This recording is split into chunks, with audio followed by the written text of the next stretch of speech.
video, I want to share with you my 2020 fragrance wish list. So if you'd like to see all the scents that I'm interested in trying, please keep watching. Okay, so I thought this was going to be a top 10, but I just remembered one that I had to add. If you guys don't know, I'm really into fragrance. I love how fragrance elicits emotion. Hold on, I need lotion in my hands.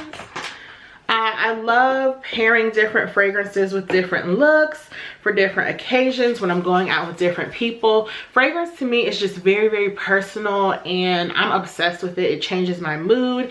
It makes me happy. It's very nostalgic for me. It creates all these festive moments that we love. I am just here for fragrance. I've always been into fragrance, and I've now ventured into some different brands, so I'm really excited to share with you guys my 11 picks for 2020. I'm sure this list is going to grow. These are only the fragrances that are on my list right now, but I'm sure there are going to be some amazing new debuts this year. So the first fragrance on my list is one that I know you guys are probably sick of hearing me talk about. It is none other than Maison Francis Kirk de Jean Baccarat Rouge 540. Now, I have a sample of that fragrance. I believe it's in my bathroom, but my girl DDG LA Diva, she gifted me with a sample, and that was so sweet of her. And since she has gifted me with that sample, I have been in love with Baccarat Rouge 540. Now, the one thing that keeps me from buying this fragrance is the price tag. I want to say it's about $350. And it's not even like a large size bottle. I want to say it's like 1.7 ounces. That is just like, that's out of my price range. I'm just not, I can't really like justify spending that much on a fragrance. So the only way you will see your girl getting that fragrance is if it is gifted to me. But I'm going to be putting the notes of all the fragrances across the screen. This one to me smells like, it's very unisex. It smells like vanilla. When DDG LA Diva described this fragrance, she talked about it smelling like a Band-Aid. I completely agree, but it's something interesting about it that's very nice. I love when I'm out and about and I smell someone with Baccarat Rouge 540 on. I believe yesterday I was in Target and someone walked by and it just made me so happy. Like, you guys know that's how I know when I'm in love with a fragrance, is when I smell it and it just makes me so happy. So Baccarat Rouge 540 is definitely on my list. I don't know if I'm gonna get it this year, like I said, because I'm not paying for it. I just can't justify the price tag, but that would be a great gift for someone because it's so pricey. Now, I have heard that Ariana Grande's Cloud fragrance is like a dupe for that, but I hate the bottle. I've heard that the scent doesn't last long. So for that reason, I won't be trying out a dupe. I'm just gonna keep smelling my nice little sample until I am gifted with that fragrance, but it's definitely #1 on my list. The second fragrance on my list is Parfum de Marley de Lena. Now, I actually have an inspired by scent that is like Parfum de Marley de Lena exclusive. It's First Kiss exclusive. I will link it down below. It's by the brand Layered. It is amazing. It's everything. It's beautiful. But I have heard that the exclusive version is different from the regular, and because I have the inspired by exclusive version, I'd like to get the regular version. The bottle is super, super beautiful. I first heard about this fragrance by none other than DDG LA Diva. She's like the fragrance queen. I absolutely love her fragrance picks, and I saw her talk about this fragrance this year. I believe she got another bottle or something and she was reviewing it and it just smelled amazing. Well, like in my mind it smelled amazing. So that is another fragrance I would love to get. The exclusive version is sexy, it's dark, it's sweet. It's just so interesting that I wonder what the regular version smells like. But even if it smells somewhat similar, the bottle is so beautiful. It's pink, it's girly. I believe it has a tassel on it. Like, when I think of fragrance picks that I want, the scent influences my buy, but also the way the bottle looks. And I love my layered fragrances, but the bottles are more simplistic, which is good sometimes. It's kind of nice to have something that's not so out there, but I kind of do want to try the original. So that's definitely on my list as well. The third fragrance on my list is Kilian Rolling in Love. And once again, I heard about this from my girl DDG LA Diva. The bottle is red, which I've really been on a red kick lately. And it's supposed to smell like almond milk, iris, and musk. and that just seems like such an interesting combination. I haven't tried this.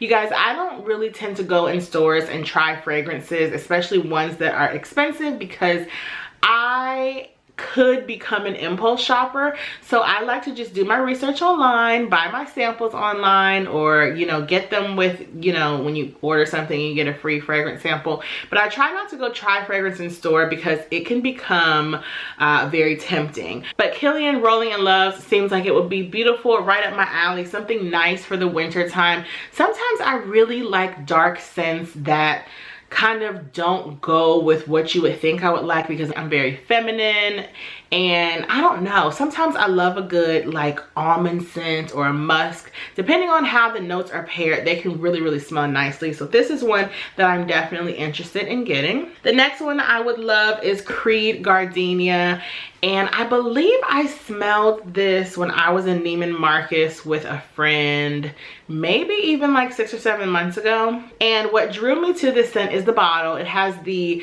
famous Creed bottle, but it's purple, and purple is becoming one of my favorite colors. And so I knew there was a good chance that I was gonna like it, and I smelled it, and it was so beautiful. It smelled just like gardenia.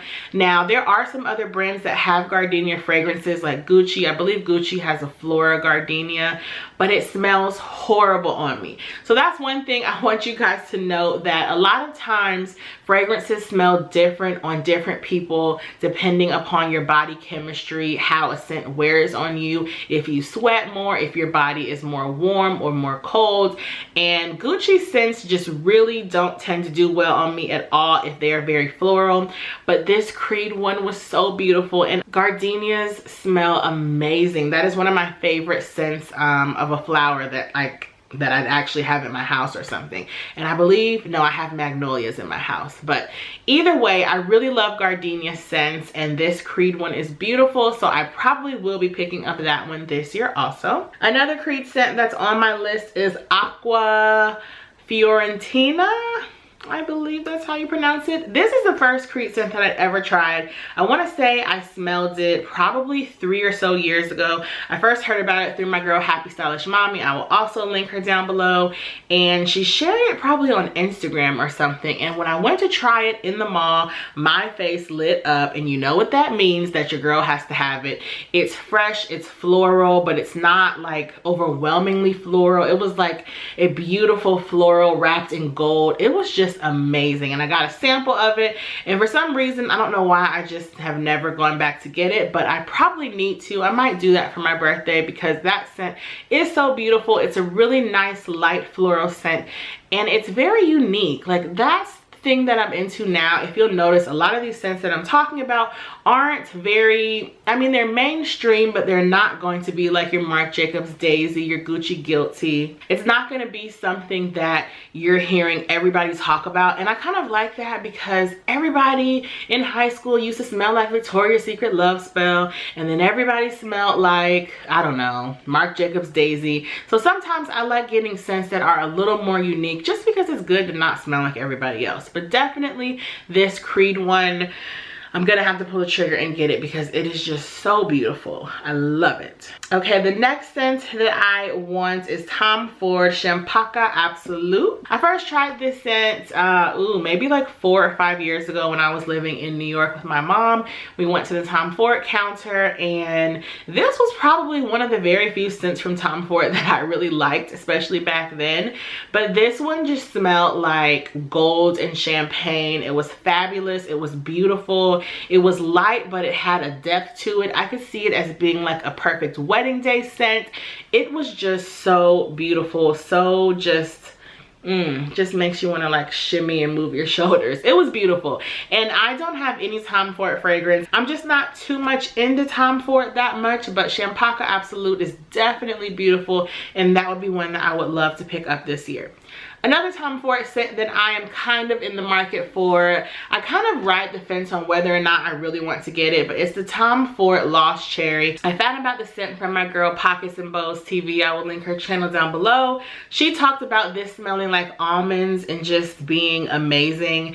Now the almond scent is weird to me. Sometimes I love an almond scent, sometimes it can be overpowering. Like I love the scent of Jergens lotion. Now the one thing that keeps me kind of like, don't know if I want to get it, is that the reviews say that it does not last long at all. And for the price tag of that fragrance, I believe it's like $330, it better last all day. Because I know when I'm buying a Creed or a Bond or a Kilian, that baby is lasting all day. So that's the one thing that keeps me from purchasing it. But I might just try a sample and then see if I'm really into it. But as far as the notes and what people say about it, it seems right up my alley. It sounds like something that would be perfect for the fall and winter. Something a little more warm. Still, it's probably still a little light, but definitely has some depth to it. So Tom Ford Lost Cherry is definitely one that I'm thinking about. It's on my list. I'm not 100% sure, but it is one that I want. Okay, next is Maison Francis Kurkdjian Aqua Vitae. Now this is supposed to be a lighter scent, as the name would suggest, with aqua. I don't know a lot about Maison Francis Kurkdjian fragrances because I will not allow myself to go into Neiman Marcus and try them. Because like I said, it can become a mission where I am just like, I'll take that, and we don't need that happening. So I have never tried any other scent besides Baccarat Rouge 540, but when I was looking online the other day, I saw this Aqua Vitae scent, and it seems like something super lightweight and nice for the springtime. Sometimes I do just like an easygoing scent that I can just spray on and wear anywhere. That's no fuss. It's not going to be super offensive. It's not going to be a scent that people are going to be like attracted to. Like I always talk about that. Certain scents I have, people will follow me to ask me what I'm wearing, or they'll compliment me. But there might just be a day where I just want to go to the grocery store or go to Target and not be bothered. That is when those lighter scents come in handy, when it's like somebody might notice that you smell good, but they're not trying to hunt you down or anything like that. So I think that Aqua Vitae is going to be something similar to that. It just seems very light, but I would like to delve more into the the Maison Francis Kurkdjian fragrances, because my girl Ray Lewis is always talking about other ones that she likes, but it's just like I can't bring myself to try them because I don't want to fall in love, but I would like to try that. The next scent on my list is Bond No. 9 Queens. Now if you've been watching my fragrance videos from like 4 or 5 years ago, you know that I love Bond No. 9. I haven't purchased any Bond No. 9 in years, and I'm not sure why. I think I've just been acquiring other scents, but Bond No. 9 will always be one of my favorite niche fragrance brands. It is just so unique. I love that a lot of the scents are unisex, so like if your boo gets you one, you guys can share it, and then it's kind of like just getting a fragrance for half price, or maybe that's just how I think about it. But I do love Bond No. 9 scents, and Bond No. 9 Queens is a scent that I tried in the mall once again a few years ago, and I remember it smelling sweet and dark. Not too sexy, but just very interesting. I think it would make a great fall and winter scent. I love heavier scents in the fall and winter, especially for nighttime. Although I don't remember that one smelling too sexy, I kind of remember it being like a berry scent, but maybe a little darker. I don't know. I loved it, and it's definitely been on my list, and I think that is one I will absolutely be getting during the fall season. The next Bond No. 9 I have on my wish list is Bond No. 9 Hamptons, and this made my list because in December, I went out for one of my friend's birthday. We went to a club, and somebody was wearing this scent in the club, and it was amazing. He leaned in to talk to somebody that I was with, and I was like, excuse me, sir, what are you wearing? What is that? He was like, Bond No. 9 Hamptons. I wrote it in my phone.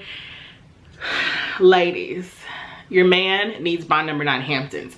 I've even seen women wearing it, so I want to get a sample to see what it would smell like on myself, but I need to buy it regardless because it's beautiful, it's sexy, it's fresh, it's light. It's just captivating. It's amazing. So Bond No. 9 Hamptons, I definitely like to see what that would smell like on me. I have like probably 4 or 5 Bond No. 9 fragrances, and I would say most of them are pretty much unisex. There are going to be some that are going to be geared more towards women or just guys that like floral scents, but Bond No. 9 can do no wrong in my book. I absolutely love them. They have a nice concentration of oil in the scents, so they tend to last long, which is really important to me. Okay, the next scent that I really would like to get is Giorgio Armani C Rose. Now, if you don't know, I have Giorgio Armani C, I have Giorgio Armani C Passion, and I have Giorgio Armani C... I have another one, or is it just those? It might be just those. But I love Giorgio Armani C varieties of fragrance. So the rose one is one that I tried at Sephora once, and then when I went back, they didn't sell it. I want to say it's discontinued, so that might hinder my acquisition of this fragrance. But it's so beautiful. If you guys know anything about me, you know I love a good rose scent, and it's hard to find a rose scent that smells nice when it's applied to the skin, because on me, I don't know if it's because I'm warm, sometimes they can just smell sour or just like a little old lady.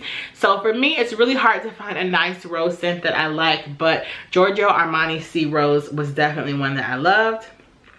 And actually, that's the last one because I talked about Tom Ford Lost Cherry earlier. So I hope you guys have enjoyed this video. Let me know down below if some of these are on your fragrance wish list for 2020. I am obsessed with fragrance. I have way too many. I probably need to declutter my fragrance tray and get rid of some, because clearly I want 10 plus this year, and that's just like, I don't need that many. But thank you guys so much for watching, and I will see you in the next video. Bye.